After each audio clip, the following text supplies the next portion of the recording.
Fortune estates 22 లక్షలకే 3 BHK simplex villa. వివరాలకు ఈ numbers ని సంప్రదించండి.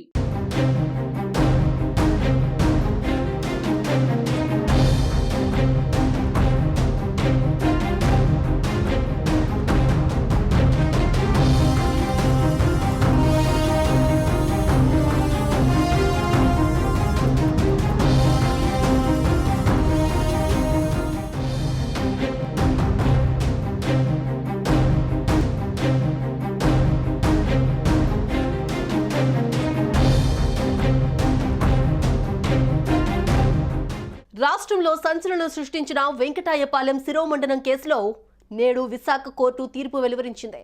5 దళితులను హింసించి ఇద్దరికి శిరోమండనం చేసిన ఘటనలో 28 ఏళ్ల విచారణ తర్వాత నేడు న్యాయమూర్తులు తీర్పు వెలువరించారు. ఈ కేసులో నిందితుడిగా ఉన్న ఎమ్మెల్సీ తోట త్రిమూర్తులు ప్రస్తుతం వైసీపీ తరపున మండపేట అభ్యర్థిగా పోటీలో ఉన్నారు.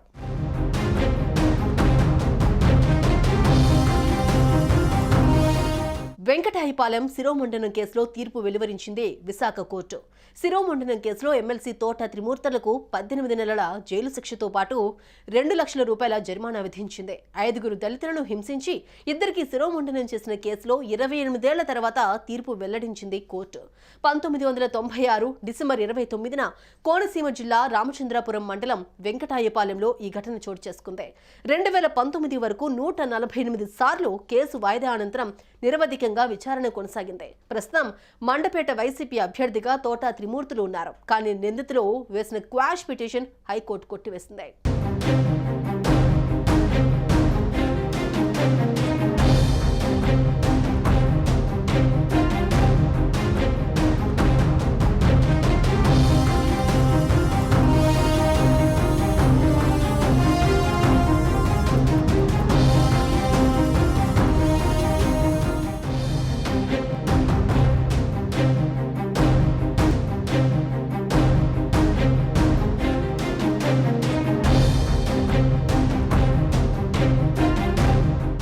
సుమన్ టీవీలో మీ పర్సనల్ అండ్ బిజినెస్ ప్రమోషన్స్ కోసం కింది నెంబర్కి కాంటాక్ట్ చేయండి.